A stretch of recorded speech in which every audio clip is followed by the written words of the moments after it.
کہ غم نہ کرو تم ہی کامیاب ہوگے اگر تم مومن ہو. اور میں حیران رہ گیا کہ میں غمزدہ حالت میں قرآن کھولتا ہوں اور پہلی جو آیت آتی ہے میرے سامنے وہ یہ ہے کہ غم نہ کرو تم ہی کامیاب ہوگے اگر تم مومن ہو. As if Allah is giving me a message. وہ میرا پہلا انٹریکشن تھا قرآن سے, اور کانشیس انٹریکشن تھا, یعنی کہ شعوری انٹریکشن. کسی نے زبردستی ڈنڈا مار کے نہیں پڑھایا تھا, شعوری. When the door of heart opened up, جب دل کا دروازہ کھلا اور وہ چیز میرے اندر صراحت کرتی گئی کہ یہ قرآن کیا کہہ رہا ہے. تو پھر میرے اندر نیکسٹ کویسچن تھا کہ ہو از اے مومن. قرآن کہہ رہا ہے کہ غم نہ کرو تم کامیاب ہو, تم ہی کامیاب ہو اگر تم مومن ہو. وہاں سے مجھے یہ ریفلیکشن ہوئی کہ I need to research more, I need to read this book more. اور وہ دن, اور الحمدللہ آج کا دن میں قرآن کا اسٹوڈنٹ بن گیا. میں نے کہا قرآن میں نے سمجھنا ہے, قرآن کو میں نے مزید پڑھنا ہے. اور پھر اس دن کے بعد میں نے ایک روٹین بنانے کی کوشش کی, اور اللہ کے فضل سے تقریباً مہینے بعد رمضان آ گیا. اور رمضان ایک ایسا منتھ ہے, آپ کو پتہ ہے کہ اس میں ہر کوئی نمازی بن جاتا ہے. رمضان مسلم جنہیں ہم کہتے ہیں, جو نہیں بھی پڑھتا وہ بھی نماز پڑھنا شروع کر دیتا ہے. تو ہم بھی ایسے ہی تھے. تو اس میں مزید مجھے استقامت ملی, میں نے 5 وقت نماز پڑھنا شروع کر دی, اور میں نے ساتھ ساتھ قرآن پڑھنا شروع کر دیا. اب جیسے جیسے میں قرآن پڑھتا گیا, میں ڈیلی ایک ٹائم رکھتا تھا عصر سے مغرب کے درمیان, مجھے ابھی تک یاد ہے. اور اس دوران جو مرضی ہو جائے, اللہ نے مجھے کنسسٹنسی دے دی تھی. میرے دوست اس ٹائم کرکٹ کھیلتے تھے باہر, ہاسٹل کے باہر ایک روڈ تھی, وہاں کرکٹ کھیلتے تھے. وہ بلاتے تھے کرکٹ کھیل لو, آ جاؤ. میں کہتا تھا نہیں, میں قرآن پڑھ رہا ہوں. اور میں آئی واز امیزڈ کہ مجھ جیسا کیئرلیس بندہ یہ کیسے کر سکتا ہے. کیا قرآن نے مجھے اتنا چھو لیا ہے میرے دل کو کہ میں کرکٹ چھوڑ رہا ہوں قرآن کے لیے. حالانکہ میں تو کرکٹ ڈائی ہارڈ فین تھا تب, اب بھی کبھی کبھی دیکھ لیتے ہیں, لیکن اس ٹائم پہ تو میں بہت ہی ڈائی ہارڈ فین تھا, اور ٹیم میں بھی تھا. تو وہ بڑا حیران ہوتے تھے کہ اس کو ہوا کیا ہے کہ اس ٹائم پہ تو کرکٹ سب کھیلتے ہیں, تو یہ پتہ نہیں کیا کر رہا ہے. تو میں ڈیلی اس ٹائم پہ قرآن پڑھتا تھا, کیونکہ مجھے یہی ٹائم پسند آیا, عصر سے مغرب کے درمیان. اب جیسے جیسے میں قرآن پڑھتا گیا, یقین کریں کہ مجھے میرے کویسچنس کے آنسرز ملتے گئے. اور مجھے کچھ نہیں پتا تھا فرقے کیا ہوتے ہیں, مجھے کچھ نہیں پتا تھا یہ کیا ہے سب کچھ, ٹرانسلیشن کون سی اچھی ہے. میں نے نہ کسی سے پوچھا کہ بھئی فرقہ واریت بڑی ہے, کون سی ٹرانسلیشن پڑھوں. نہ میں نے اس چیز کی فکر کی کہ تفسیر کون سی پڑھوں, مجھے تو پتہ نہیں تھا تفسیر ہوتا کیا ہے. میں نے تو بس ایک کیئرلیس بوائے کی طرح قرآن اٹھایا, اور میں نے رینڈم اس کی ٹرانسلیشن شروع سے پڑھنا شروع کر دی.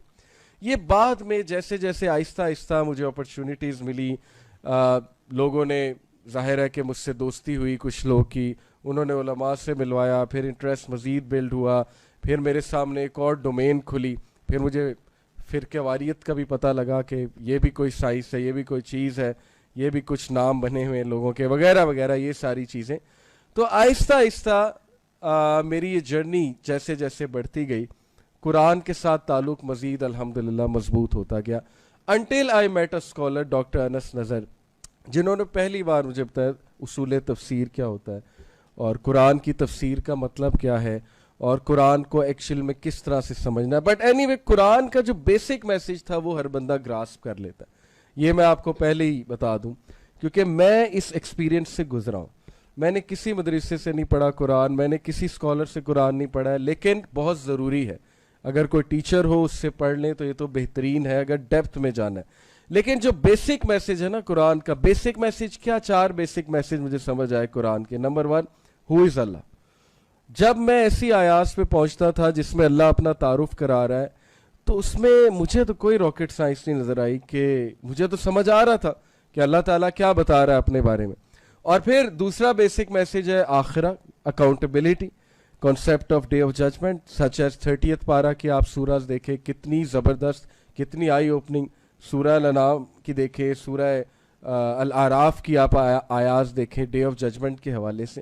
تیسرا بیسک میسج ہے رائٹس آف اللہ, حقوق اللہ. اور چوتھا بیسک میسج ہے رائٹس آف پیپل, یعنی حقوق العباد. تو یہ بیسک میسج ہر کوئی گراسپ کر سکتا ہے, کیونکہ میں نے گراسپ کی الحمدللہ وین آئی وینٹ تھرو قرآن. اس کے بعد کمپلیکسٹیز اور ظاہر ہے کچھ ایسے ٹاپکس آتے ہیں جن کے لیے آپ کو اسکالرس کے پاس جانا ضروری ہے, اصول تفسیر سمجھنا ضروری ہے. ٹو کٹ اٹ شارٹ, میرا یہ انٹریکشن قرآن سے ہوا, اور میرا سفر جو ہے قرآن سے شروع ہوا. اوکے, یہ میں آپ کو بتا رہا ہوں کہ ایز اے ٹین ایجر جس کو کچھ بھی نہیں پتا, اس نے قرآن کی ٹرانسلیشن پڑھ کے اس سفر کو شروع کیا. اور قرآن نے مجھے ایسی کنسسٹنسی دی, میں خود حیران رہ گیا کہ مجھ جیسا انکنسسٹنٹ بندہ جس سے کنسسٹنسی کبھی اچیو ہی نہیں ہوئی, میں آپ کو سچ بتا رہا ہوں, میں کھلنڈرا سا ایک نوجوان تھا, میں نہیں سوچ سکتا تھا میں کسی چیز میں کنسسٹنٹ ہوں گا, لیکن the power of the Quran, I believe, Quran کی شاید پاور, شاید کیا بلکہ 100% قرآن کی جو پاور ہے کہ جس طرح وہ انسان کو اپنے آپ جوڑ لیتا ہے, گلو کر لیتا ہے, الحمدللہ میرے ساتھ وہ ہوا. اور آہستہ آہستہ پھر مجھے آداب بھی آتے گئے قرآن پڑھنے کے مزید, کہ قرآن پڑھنے کے لیے بڑا ضروری ہے that you have to give your heart to the Quran, اور آپ دعا کرو اللہ سے کہ اللہ اس کو میرے سینے کا نور بنا دے, اس کو میرے غم کا علاج بنا دے, وغیرہ وغیرہ. یہ میری ایک جرنی میں نے آپ سے شیئر کی ہارٹ ٹو ہارٹ کہ this is what happen to me. اور وہاں سے خوبصورت سفر شروع ہوا. 2011 میں پھر یوتھ کلب وجود میں آیا اور میں one of the earliest members میں سو, الحمدللہ اللہ کا کرم ہے. اور پھر آہستہ آہستہ یہ دعویٰ کا سفر شروع ہوا.